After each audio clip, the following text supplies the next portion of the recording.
Hello বন্ধুরা, নমস্কার। কে কোথায় আছেন তাড়াতাড়ি চলে আসুন ভিডিওতে। নতুন একটা রেসিপি নিয়ে চলে এসেছি। পয়লা বৈশাখের উপলক্ষে একদম নতুন রেসিপি বাড়িতে তৈরি করে আপনারা নিজেরা এনজয় করতে পারেন।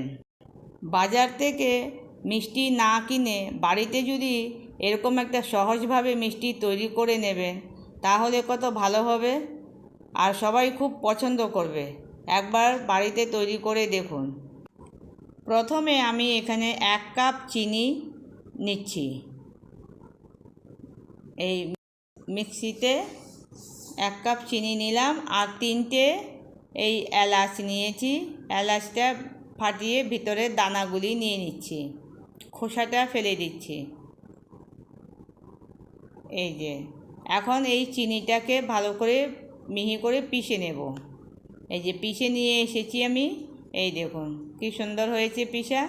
তারপরেও এটাকে চালনি দিয়ে চেলে নেব। মিহি করে হয়েছে তো কি হয়েছে, চালনি দিয়ে চালতে হবে, দেখবেন নিচে চিনির ক্রিস্টাল বেরোবে। এই দেখুন, দেখেছেন কতটা বেরিয়েছে। এই খুব সুন্দর একদম মিহি হয়ে গেছে। এখন আমি ব্রেড নেব। এখানে আমি প্রায় 10টা স্লাইস ব্রেডের নেব, আর এই ব্রেডের ধারগুলি কেটে ফেলব। আর এগুলি যদি দেই আমি মিষ্টিতে, তাহলে মিষ্টির রঙটা সাদা হবে না, লাল লাল হয়ে যাবে। সেই জন্যই সাদা করতে হবে, তো আমাকে ব্রেডের ধারগুলি কেটে ফেলে দিতে হবে। এই যে এখন আমি এই মিক্সিতে নিয়ে নিয়েছি, ব্রেড টুকরো টুকরো করে দিয়ে এই যে পিষে নিয়ে এসেছি। একদম সুন্দর মিহি হয়ে গেছে। এই ব্রেডের গুঁড়োটাকে চিনির গুঁড়োর সাথে মিশিয়ে দিয়েছি। এখন ভালো করে হাত দিয়ে মিক্স করে নিচ্ছি, ভালো করে মিশাতে হবে। এখন আমি এই দেখুন 1 কাপের একটু কম মিল্ক পাউডার নিয়েছি, এভরিডের মিল্ক পাউডার নিয়েছি।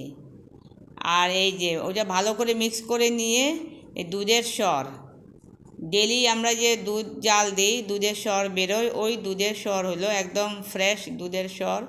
ওটা দিয়ে এটাকে একটু একটু দিয়ে দিয়ে মাখাবো ভালো করে। যেরকম রুটির ডো তৈরি করি সেরকমই এটাও একটা ডোর মতন তৈরি হয়ে যাবে।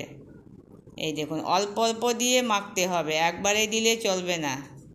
কেন কি চিনি মেদেও ময়েশ্চার থাকে, ব্রেডে মেদেও ময়েশ্চার থাকে, তাই জন্যই অল্প অল্প দিয়ে মাখতে হবে। এই দেখুন কি সুন্দর মাখা হয়ে গেছে, একদম খুব সুন্দর তৈরি। আর এই যে এখন একটা কেক টিনে মেরে আমি ঘি লাগিয়ে নিচ্ছি। ঘি লাগিয়ে তারপরে এই যে এই কাগজটা দিয়ে দিলাম এর উপরে। দেওয়ার পরে আবার এর মধ্যে তেল লাগিয়ে নেব। ঘি আর কি, তেল কি মানে দেশি ঘি আমি লাগাচ্ছি, আবার লাগিয়ে নিচ্ছি অল্প করে। এই যে তাহলে ওইটা বেরোতে সুবিধা হবে। এখন এই ডোটাকে এর মধ্যে রেখে সমান করে দেব চারিদিকে। এই দেখুন চারিদিকে চামচ দিয়ে খুব সুন্দর ঠেসে ঠেসে আমি সমান করে দিচ্ছি। তারপরে এটাকে প্রায় 10-15 মিনিটের জন্য ফ্রিজে রেখে দেব। ডিপ ফ্রিজে রাখতে হবে না, এই ফ্রিজে মেরেই রাখবো। আর এই দেখুন ফ্রিজ থেকে বের করে নিয়েছি, আর এটাকে ছুরি দিয়ে কিনারটাকে ছাড়িয়ে নিচ্ছি। আর এই দেখুন বেরিয়ে যাবে ওখানে। এই যে বেরিয়ে গেল, খুব সুন্দর হয়েছে। দেখুন চারিপাশে কি সুন্দর দেখা যাচ্ছে। এখন এই যে হয় মিষ্টির উপরে যে লাগায় ওয়ার্ক, ওটা লাগিয়ে দিলাম,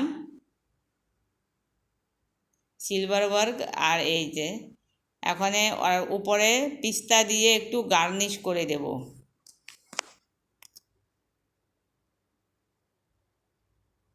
কি সুন্দর দেখা যাচ্ছে।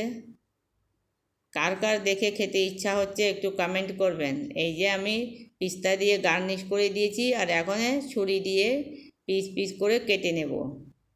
যার যেরকম ইচ্ছা হবে সেই সেরকম সাইজের কাটবে। এই দেখুন খুব ইজিতে কেটে যাচ্ছে। এই যে আমি এটাকে মাঝখান থেকে 2 ভাগ করে নিচ্ছি। ব্যাস এই যে আমি একটু উপরে কেশরও দিয়েছি, কেশর আর পিস্তা দিয়ে গার্নিশ করে নিয়েছি।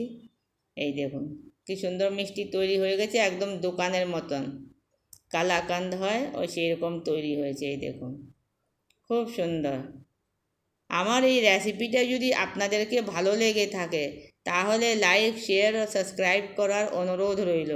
সাবস্ক্রাইব করার একদম ভুলবেন না, সাবস্ক্রাইব করে যাবেন। এই দেখুন লাগছে না দোকানের মতন মিষ্টি? একবার বাড়িতে তৈরি করে আর খেয়ে দেখবেন, পরে আমাকে মেসেজে জানাবেন কীরকম হয়েছে, কমেন্ট করবেন। খুব সুন্দর, খুব ভালো লাগে, কম খরচে। আর কেউ হঠাৎ এসে গেল আপনার বাড়িতে, তখন একদম চটপট তৈরি করে ওনার সামনে আপনি এই মিষ্টিটা দিতে পারেন।